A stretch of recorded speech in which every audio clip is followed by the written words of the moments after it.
Il y a un moment, souvent silencieux, où une femme commence à se demander « Est-ce qu'il s'intéresse vraiment à moi ? Ou est-il simplement poli ?» C'est une zone grise que beaucoup connaissent, mais peu savent vraiment décrypter. Ce doute ne vient pas de la fragilité féminine, mais d'une réalité psychologique. Les hommes, en début de lien affectif, communiquent rarement par des mots clairs. Ils laissent plutôt leurs gestes, leurs regards, leurs absences ou leur constance parler à leur place. Et pour la femme, cela devient un jeu émotionnel épuisant, où chaque réponse ou silence peut être surinterprété. Carl Jung disait que ce que nous ne rendons pas conscient dirige notre vie, et nous l'appelons destin. Dans le domaine de la séduction masculine, cette inconscience se manifeste de façon troublante. Beaucoup d'hommes, même attirés, même profondément touchés, ne montrent presque rien, ou du moins pas de la façon que la femme espère ou comprend naturellement. Ils agissent sous le poids d'un conditionnement émotionnel ancien, où exprimer l'émotion ou l'intérêt de façon directe est perçu comme un risque, une perte de contrôle, voire une faiblesse. C'est ainsi que naît le dilemme. D'un côté, l'homme est présent, attentionné par instants, curieux, parfois même tendre. De l'autre, il semble distant, flou, insaisissable. Il peut rire avec elle, prolonger les conversations, faire preuve d'une galanterie discrète, mais sans jamais franchir le seuil clair de la déclaration d'intérêt. Et c'est là que l'interprétation commence à se transformer en anxiété. Le plus troublant, c'est que cette ambiguïté n'est souvent pas un jeu délibéré. Pour beaucoup d'hommes, c'est une protection inconsciente. Ne pas se révéler complètement, c'est éviter l'exposition émotionnelle. C'est aussi tester l'environnement relationnel sans s'y engager trop vite. Ils observent. Ils attendent de sentir un terrain sûr. Et pendant ce temps, la femme doute, cherche des signes, s'accroche à des détails ou au contraire se ferme, par lassitude ou peur d'être naïve. Mais cette attente silencieuse peut aussi réveiller chez elle de vieilles blessures, celle de n'avoir pas été choisie, de s'être trompée, de s'être donnée trop tôt. Et chaque comportement masculin, même anodin, passe alors au crible d'une analyse intérieure constante. Il regarde, il s'éloigne, il répond rapidement, il tarde à écrire. Chacun de ces gestes devient chargé d'une signification émotionnelle, parfois disproportionnée. Et c'est compréhensible. L'incertitude affective est un terrain fertile pour l'angoisse, surtout lorsqu'on a déjà vécu des déceptions. Ce qu'il faut comprendre, c'est que le silence masculin n'est pas forcément un refus. Il est parfois une forme primitive de prudence. L'homme observe si son monde intérieur peut s'ouvrir à une présence qui ne le jugera pas, qui ne le menacera pas dans sa structure identitaire. Il ne veut pas seulement séduire. Il veut, souvent sans se l'avouer, être compris sans avoir à tout dire. Et c'est précisément pour cela que certaines femmes marquent profondément un homme sans faire d'efforts apparents. Elles savent rester présentes, sans exiger, attentives sans envahir, affirmer sans dominer. Mais cela ne veut pas dire qu'il faille rester dans l'attente ou l'ambiguïté indéfiniment. Il s'agit plutôt d'apprendre à lire ce que peu savent lire, le langage émotionnel silencieux, ce que les mots ne disent pas encore, mais que le corps, l'énergie, les micro-gestes trahissent déjà. Lorsqu'un homme revient toujours à vous, même sans raison claire, lorsqu'il semble chercher votre regard ou rester un peu plus longtemps que nécessaire, ce ne sont pas des preuves irréfutables, mais des indices subtils que quelque chose en lui commence à se mouvoir. Dans ce premier chapitre, nous posons donc les fondations d'un regard plus fin, plus ancré, plus conscient. Comprendre ce dilemme d'interprétation masculine, ce n'est pas pour se rendre plus vulnérable, mais au contraire pour retrouver de la lucidité dans un champ où règne souvent la confusion et les attentes muettes. C'est là que commence une véritable relation avec soi, lorsqu'on cesse d'attendre des réponses extérieures et qu'on commence à écouter avec attention ce que l'autre ne dit pas encore, mais ressent peut-être déjà. Il y a quelque chose qui se passe bien avant les mots, bien avant que l'homme ne dise explicitement ce qu'il ressent. C'est un phénomène subtil, souvent imperceptible à l'œil inattentif, mais profondément révélateur. Le mirroring émotionnel. Ce moment où, sans même s'en rendre compte, l'homme commence à synchroniser son comportement, son ton de voix, son rythme corporel avec celui de la femme qu'il commence à ressentir comme significative. Ce n'est pas un jeu conscient. C'est une réponse neurologique, mais surtout émotionnelle. Et c'est là que la psychologie profonde éclaire avec beauté ce que la logique ne peut expliquer. Carl Jung parlait du concept de transfert, ce mouvement mystérieux par lequel une partie de notre monde intérieur se projette sur une autre personne. Lorsqu'un homme commence à se synchroniser émotionnellement, ce n'est pas qu'il essaie de plaire ou de manipuler, c'est que quelque chose en lui entre en résonance. Il n'imite pas, il reflète. Et ce reflet est souvent le premier signe tangible qu'un lien commence à se tisser au-delà de la surface. C'est dans les détails que cela se révèle. Son langage commence à adopter des expressions que vous utilisez. Son ton s'adoucit quand le vôtre s'apaise. Il se penche quand vous parlez plus doucement. Il ralentit quand vous respirez plus lentement. Il rit presque en même temps que vous. Il commence à anticiper vos réactions, parfois avant que vous ne les exprimiez. Ce n'est pas magique. C'est un alignement inconscient. Et dans le cœur masculin, ce type de synchronisation n'apparaît que lorsque la personne en face commence à occuper un espace plus intime, plus réel. Mais il y a une chose que peu de femmes savent, les hommes ne reflètent pas toutes les femmes qu'ils trouvent attirantes. Ils peuvent désirer, séduire, même chercher à conquérir, sans jamais s'aligner émotionnellement. Ce mirroring, lui, ne naît que lorsque la présence de l'autre touche un point intérieur qui était peut-être endormi. Cela peut venir d'un ton de voix rassurant, d'un regard stable, d'une façon d'être qui ne demande rien. Le masculin profond se détend quand il sent qu'il peut exister sans pression. Et c'est là que le corps commence à s'ouvrir, à refléter, à répondre subtilement à l'autre.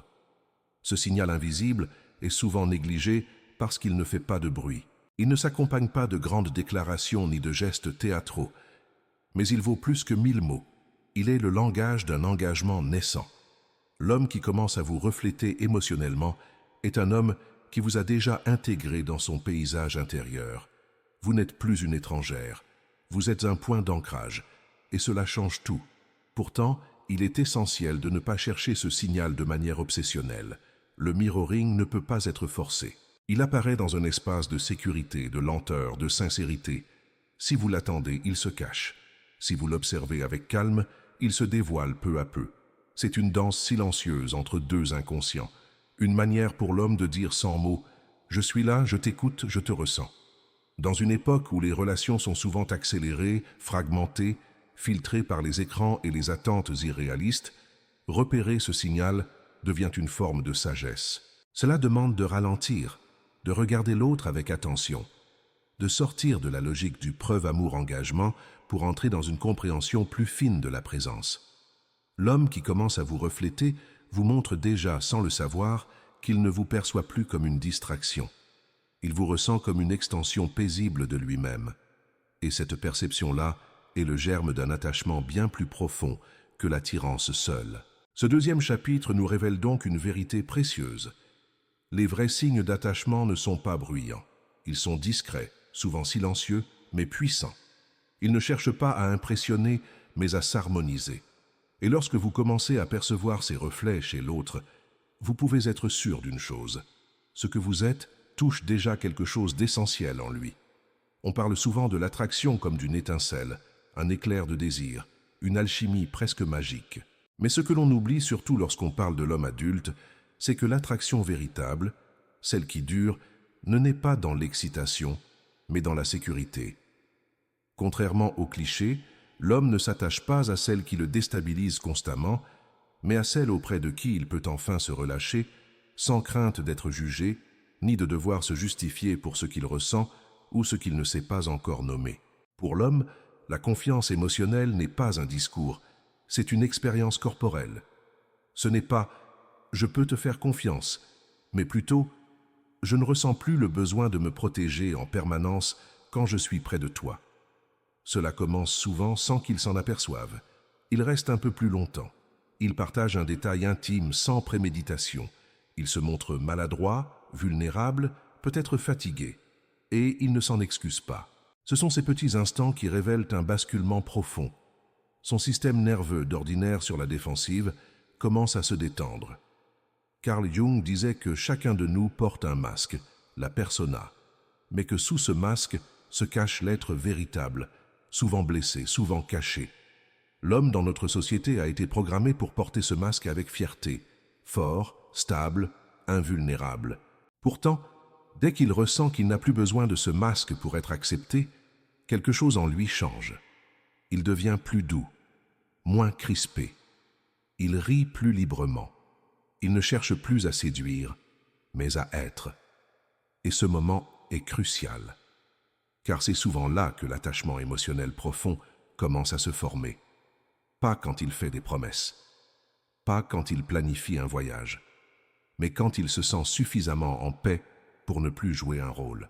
Cela peut sembler banal, mais c'est immense. L'homme s'attache à celle auprès de qui il n'a pas besoin de performance. Et pourtant, cette phase est fragile, car elle demande une stabilité que beaucoup de relations ne cultivent pas. La femme, face à ce relâchement, peut se sentir déstabilisée. Elle peut vouloir combler les silences, interpréter ce calme comme un désintérêt. Mais c'est tout le contraire. Quand l'homme cesse de courir, quand il devient plus présent mais moins démonstratif, il n'est pas en train de s'éloigner, il est en train de s'installer intérieurement. Ce qu'il cherche alors, ce n'est plus l'excitation des débuts, c'est la sensation rare de pouvoir exister pleinement sans être mis en tension. C'est un besoin ancestral, souvent inconscient, de revenir à un espace où il n'a rien à prouver. Et cette sécurité, quand elle est ressentie profondément, devient le socle d'une attraction qui dépasse le physique, qui dépasse même l'émotionnel. C'est une reconnaissance silencieuse de ce que l'autre fait vibrer en lui. Il est essentiel de ne pas confondre cette confiance émergente avec de l'indifférence. L'homme qui commence à baisser la garde n'est pas celui qui s'ennuie, c'est celui qui s'ouvre. Et souvent, il ne le dira pas, il ne le montrera pas avec évidence. Mais vous le sentirez, par sa présence, sa façon de vous regarder, le calme qui l'habite quand il est près de vous. Il entre dans un espace intérieur où il vous perçoit comme un refuge et non comme une épreuve à surmonter. Ce chapitre nous rappelle une vérité trop souvent oubliée. L'homme tombe amoureux non pas de celle qui provoque le plus d'émotions, mais de celle auprès de qui il peut reposer son monde intérieur. C'est dans la sécurité qu'il découvre le goût de l'engagement. Et c'est dans la paix, et non dans le chaos que naît en lui le désir de rester. Il y a un moment précis, souvent imperceptible à l'œil extérieur, où l'homme cesse simplement d'être présent pour choisir d'être proche. Ce n'est plus seulement de la courtoisie, ni une coïncidence répétée. C'est un mouvement délibéré, même s'il reste inconscient. Il commence à s'approcher, pas forcément par des gestes spectaculaires, mais par des micro-comportements, ces petits détails discrets qui trahissent une intention plus profonde.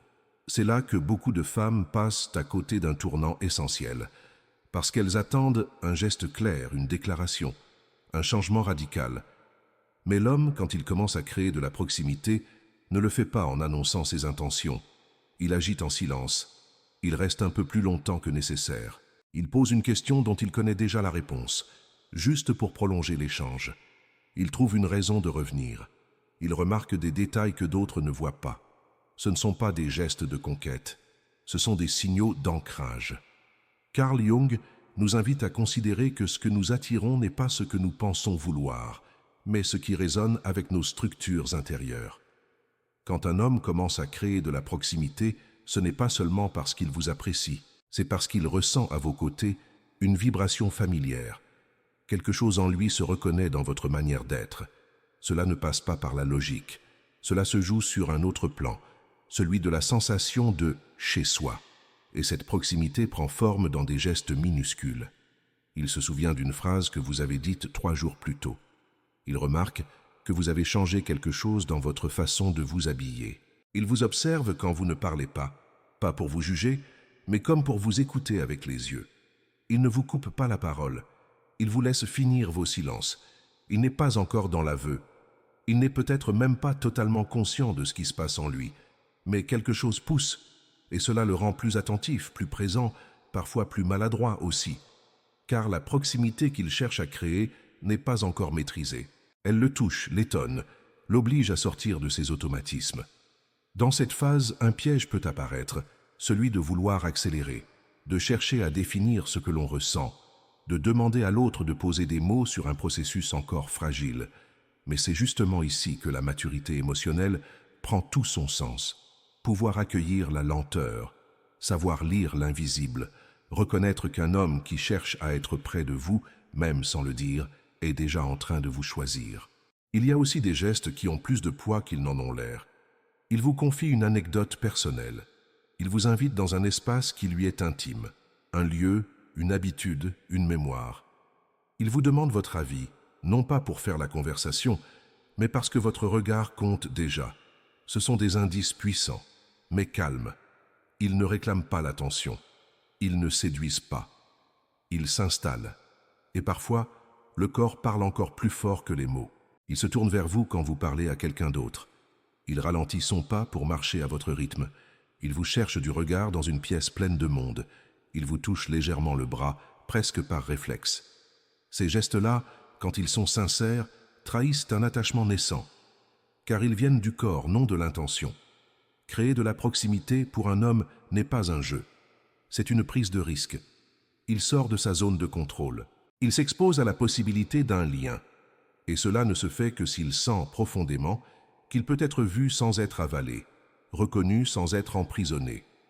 Ce chapitre nous invite à redécouvrir le langage du rapprochement, non pas celui des grandes promesses, mais celui des petites présences. Car l'amour chez l'homme commence souvent là, dans ces gestes discrets par lesquels il dit, sans le savoir encore, « je te laisse entrer ». Il existe un moment, souvent incompris, où l'homme qui semblait s'approcher ralentit soudainement. Il devient moins présent. Ses messages s'espacent. Son regard devient plus flou. Pour beaucoup de femmes, cette phase déclenche une alerte intérieure. Qu'est-ce qui ne va pas? Qu'ai-je fait de mal?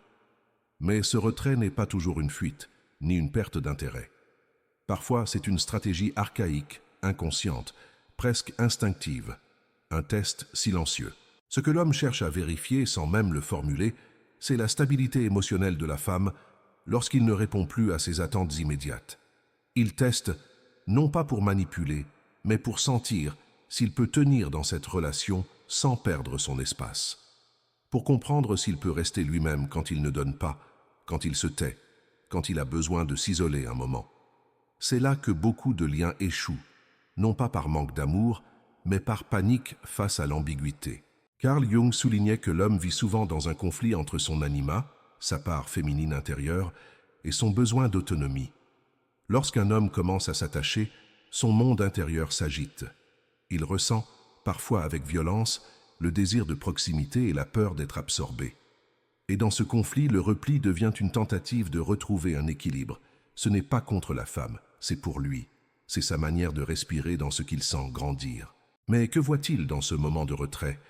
Il observe comment vous réagissez, non pas en surface, mais dans votre énergie. Êtes-vous envahi par l'anxiété? Cherchez-vous à provoquer une réponse immédiate? Le bombardez-vous de questions? Ou, au contraire, restez-vous présente, calme, ancrée? Ce n'est pas un jeu de pouvoir, c'est une quête de confiance. Car si vous pouvez exister sans vous effondrer face à son silence, il pressent alors qu'il pourra, lui aussi, être vulnérable sans craindre une dépendance étouffante. Et pourtant, cela demande une force intérieure immense. Ne pas réagir dans l'impulsion, ne pas tout interpréter. Savoir rester dans son axe sans fuir mais sans supplier. Ce que l'homme perçoit alors n'est pas un détachement froid, mais une autonomie affective. Et cette autonomie, pour lui, est le signe le plus fort qu'il peut s'engager sans se perdre. Il est important de ne pas confondre ce test silencieux avec des jeux toxiques. Un homme émotionnellement immature pourra utiliser le silence pour manipuler, contrôler ou créer de la confusion. Ce n'est pas de cela qu'il était question ici. Le test silencieux dont nous parlons est celui qui survient quand un homme sincère, touché, commence à craindre l'intensité de ce qu'il ressent. Il se retire non pas pour punir, mais pour respirer. Et s'il sent dans ce retrait que la femme reste un pilier tranquille, alors il revient. Mais il ne revient pas comme avant. Il revient transformé. Il y a dans cette phase une forme d'épreuve initiatique. La femme aussi y est confrontée à ses propres blessures. L'abandon, le rejet, la peur de n'être jamais choisie pleinement. C'est un miroir où chacun se voit. Mais celle qui parvient à rester présente sans se perdre montre à l'homme qu'elle n'est pas là pour le combler. Elle est là pour partager. Et c'est cela que son inconscient cherche à valider. Peut-il aimer sans être avalé? Peut-il se replier un instant sans que l'amour se transforme en condition? Peut-il traverser sa peur sans déclencher une tempête? Si la réponse est oui, alors ce silence devient une passerelle, une transition vers un lien plus mature, plus enraciné. Ce chapitre éclaire donc un des mouvements les plus énigmatiques du masculin, le repli qui ne signifie pas la fin, mais le début d'un lien plus vrai. Et pour celles qui savent y répondre avec sérénité, il ouvre souvent la porte d'une connexion bien plus profonde que les mots ne pourraient jamais la construire. Il y a une bascule silencieuse, presque imperceptible, qui transforme l'attirance en ancrage.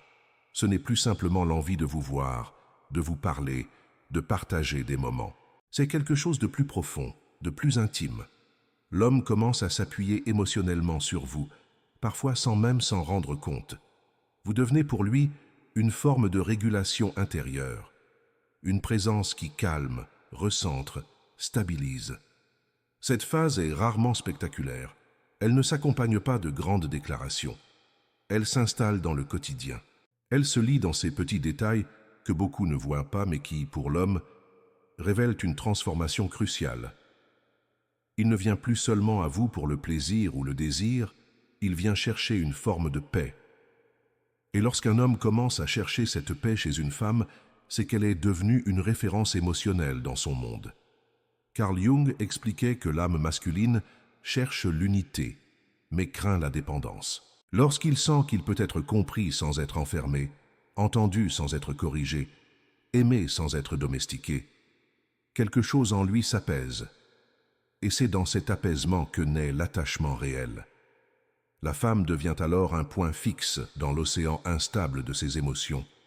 Comment cela se manifeste-t-il concrètement? Il commence à revenir vers vous quand il traverse une journée difficile. Il ne cherche pas forcément des solutions. Il cherche votre ton de voix, votre manière de le regarder, votre stabilité. Il vous écoute d'une autre oreille. Il prend en compte vos remarques sans se sentir attaqué. Il ajuste certains comportements, non par obligation, mais parce que votre regard a du poids. Vous êtes devenu, sans le vouloir, un miroir qui le renvoie à lui-même avec douceur. Les petites preuves de dévotion apparaissent souvent dans des gestes anodins. Il pense à vous lors de décisions simples. Il se souvient de ce que vous aimez. Il crée de la continuité dans les échanges, même sans grands gestes romantiques. Ce n'est pas encore l'amour proclamé, mais c'est un amour qui se structure, silencieusement, solidement. Mais cette phase demande aussi une posture particulière de la femme. Car si elle commence à exiger des preuves, à chercher à définir ce lien trop tôt, elle risque de briser ce mouvement délicat. Être une référence émotionnelle, ce n'est pas devenir indispensable ou s'oublier. C'est au contraire rester soi, tout en étant disponible. C'est offrir une stabilité qui ne dépend pas de l'autre. C'est dans cette autonomie affective que réside la vraie force d'attraction à ce stade du lien. Ce que l'homme ressent alors est difficile à nommer pour lui. Il ne dira peut-être jamais « Tu es mon point d'équilibre ». Mais il vous montrera qu'il compte sur vous, qu'il vous observe comme une boussole affective. Il sera attentif à vos humeurs, à vos silences, à vos besoins non exprimés. Il commencera à faire attention, pas seulement pour vous plaire, mais parce que votre bien-être commence à influencer le sien. Dans cette phase, l'homme vous perçoit aussi comme un repère dans sa propre évolution. Votre manière d'être l'inspire ou l'invite à se remettre en question. Il se sent respecté dans ses failles, accepté dans ses silences, et cela change tout. Parce qu'il n'a plus besoin de se défendre, il peut commencer à se montrer pleinement. La consolidation ici n'est pas un contrat. Ce n'est pas une promesse. C'est une habitude du cœur qui s'installe. Et une fois ce lien établi, il devient difficile à déloger. Pas parce qu'il est passionné, mais parce qu'il est paisible. Parce qu'il rend l'homme à lui-même.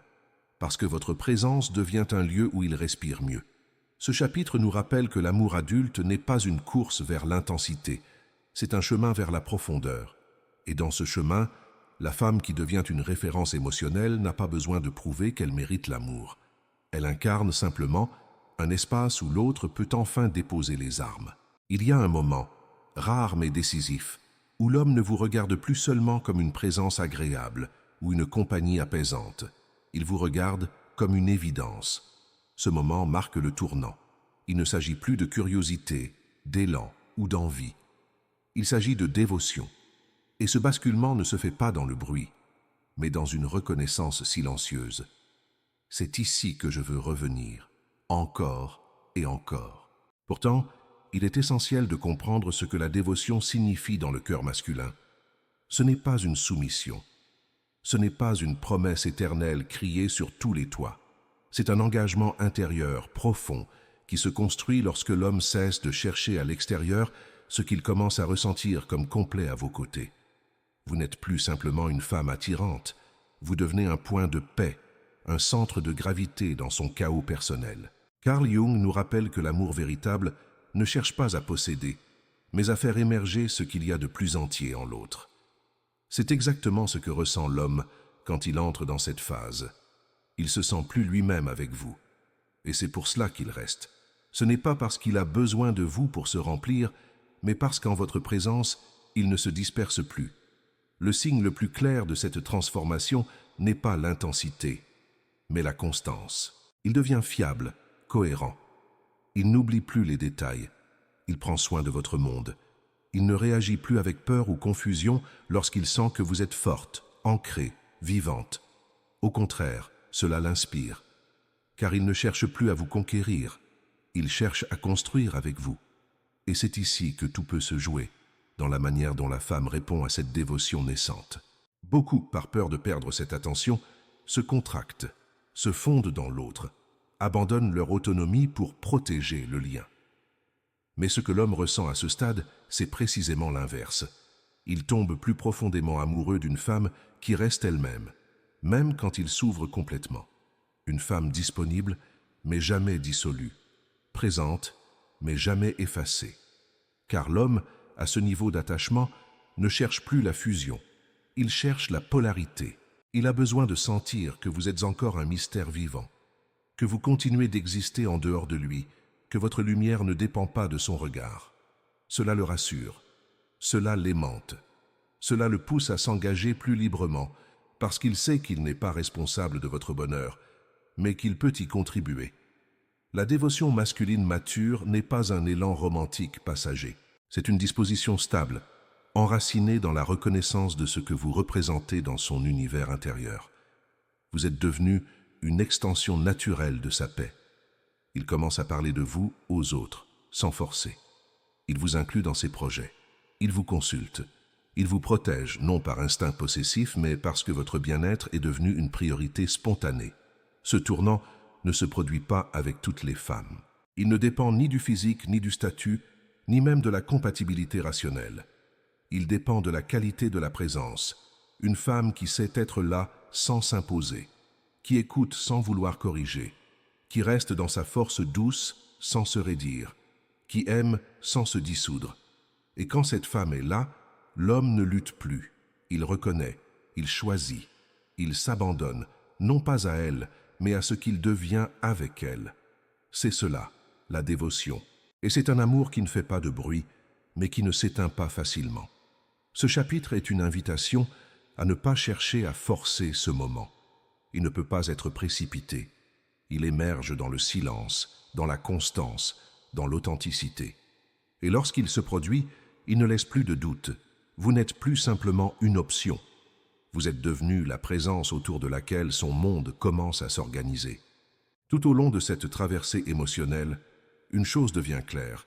Ce ne sont ni les mots, ni les promesses, ni même les gestes visibles qui définissent l'attachement profond d'un homme, mais le mouvement intérieur qu'il opère, souvent sans bruit, lorsqu'il vous perçoit comme une paix rare dans un monde agité. Comprendre la psychologie de l'amour masculin, c'est accepter que ces signes ne soient pas toujours logiques, ni immédiats. C'est apprendre à voir dans l'ambiguïté une phase d'élaboration, dans le silence un moment de construction, dans la lenteur une preuve de sincérité. Ce que Carl Jung appelait individuation, ce processus par lequel l'être devient pleinement lui-même, se joue aussi dans la relation. Et l'homme, quand il aime en maturité, ne cherche pas à se fondre dans l'autre, il cherche à s'unir sans se trahir. Vous l'avez peut-être remarqué dans votre propre expérience, ce qui attire un homme n'est pas nécessairement ce qui le fait rester. Il peut être séduit par une apparence, charmé par une conversation, captivé par une connexion physique. Mais ce qui l'ancre, ce qui le transforme en compagnon dévoué, c'est la paix qu'il ressent près de vous. Pas une paix molle, qui endort, une paix vivante, qui l'apaise sans l'éteindre. Une présence qui lui donne envie d'être meilleur, sans jamais lui faire sentir qu'il n'est pas assez. Et cette paix-là, elle vient d'un centre que vous avez construit en vous-même. Elle vient de votre capacité à rester entière, même dans l'attente, à rester digne, même dans le doute, à aimer sans renoncer à vous. Ce n'est pas une technique ni une stratégie. C'est une posture intérieure, une manière d'habiter le lien sans le consommer. Nous avons vu dans chaque chapitre les différentes étapes de ce processus invisible. L'ambiguïté du début, le mirroring émotionnel, le relâchement des défenses, les premiers rapprochements, le test du retrait, la consolidation dans le quotidien, et enfin, le passage discret mais puissant vers la dévotion. À chaque étape, une même vérité se dessine. C'est votre calme qui devient le socle du lien. C'est votre stabilité qui rassure. C'est votre capacité à ne pas tout prendre personnellement qui permet à l'homme de se révéler. Il ne cherche pas une perfection figée. Il cherche une vérité douce, une présence qui l'élève sans le juger. Et si vous vous reconnaissez dans ce chemin, si vous sentez que ces mots ont mis en lumière des choses que vous viviez sans pouvoir nommer, alors vous n'êtes pas seul. Il y a une force dans cette conscience, une clarté nouvelle qui peut transformer vos relations futures. Non pas en cherchant à contrôler l'autre, mais en apprenant à voir, à ressentir, à accueillir avec intelligence. C'est le cœur de notre message ici. L'amour profond ne se conquiert pas, il se révèle. Il demande de la lenteur, de l'écoute, de la présence vraie. Et quand deux êtres s'approchent à partir de ce lieu-là, la relation ne devient pas un besoin, mais un choix. Répétez, chaque jour, en conscience. Si cette vidéo vous a touché, je vous invite à la soutenir. Laissez un commentaire pour partager ce que vous avez vécu, ce que cela a réveillé en vous. Abonnez-vous pour ne pas manquer les prochaines explorations que nous ferons ensemble. Et surtout, partagez ce contenu avec une amie à qui cela pourrait faire du bien. Parfois, une seule phrase entendue au bon moment peut tout changer. Merci d'avoir été là, avec cette attention, cette ouverture, cette profondeur. Et n'oubliez jamais, la paix que vous cherchez chez l'autre commence toujours par celle que vous cultivez en vous-même.